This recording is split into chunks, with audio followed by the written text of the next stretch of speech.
Shalom, selamat siang untuk kita semua. Perkenalkan, nama saya Wastilasi NIM 2101080018.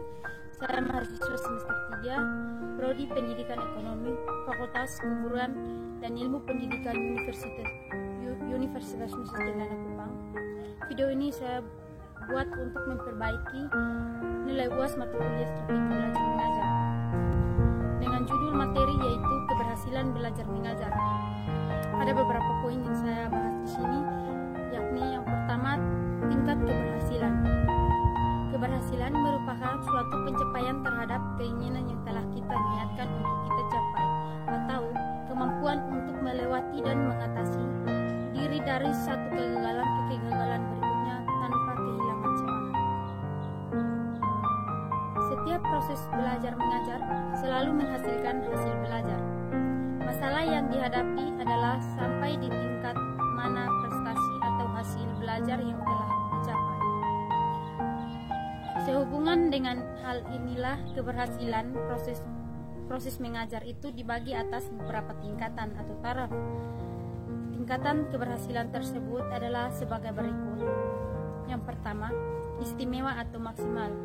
Jadi dikatakan maksimal atau istimewa apabila seluruh bahan pelajaran yang diajarkan dikuasai oleh siswa. Yang kedua, baik sekali atau optimal.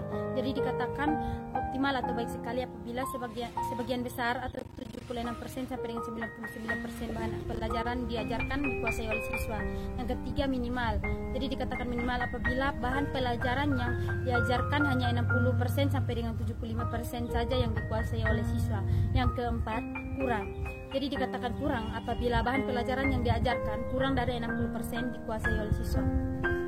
Poin yang kedua yakni program perbaikan. Jadi program perbaikan merupakan satu kesatuan dengan proses pembelajaran. Program perbaikan ini dilaksanakan untuk memperbaiki nilai siswa yang masih di bawah taraf minimal. Program perbaikan salah satunya yaitu dengan remedial teaching.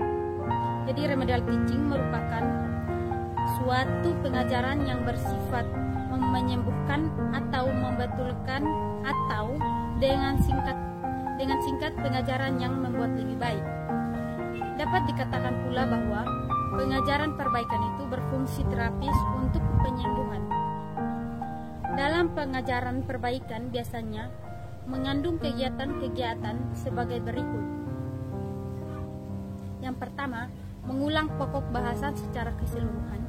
Yang kedua, mengulang bagian dari pokok bahasan yang hendak dikuasai. Yang ketiga, memecahkan masalah melalui soal-soal. Yang keempat, memberikan tugas-tugas individu. Baik, saya masuk ke poin ketiga, yakni faktor-faktor yang mempengaruhi keberhasilan. Yang pertama, tujuan. Tujuan adalah pedoman sekaligus sebagai sasaran yang akan dicapai dalam kegiatan belajar mengajar. Yang kedua, guru. Guru adalah tenaga pendidik yang memberikan sejumlah ilmu pengetahuan kepada anak didik di sekolah. Guru adalah orang yang berpengalaman dalam bidang profesinya. Dengan keilmuan yang dimilikinya, dia dapat menjadikan anak didik menjadi seorang yang cerdas. Setiap guru mempunyai kepribadian masing-masing sesuai dengan latar belakang kehidupan sebelum mereka menjadi guru. Yang ketiga, anak didik. Yang keempat, kegiatan pengajaran. Pola umum kegiatan pengajaran adalah terjadinya interaksi antara guru dengan anak didik dengan bahan sebagai perantaranya. Guru yang mengajar, anak didik yang belajar. Maka guru adalah orang yang menciptakan lingkungan belajar bagi kepentingan belajar anak didik. Yang kelima, evaluasi. Selain faktor tujuan, guru, anak didik, kegiatan pengajaran serta bahan dan alat evaluasi juga merupakan faktor yang mempengaruhi keberhasilan belajar mengajar. Pelaksanaan evaluasi biasanya dilaksanakan di dalam kelas.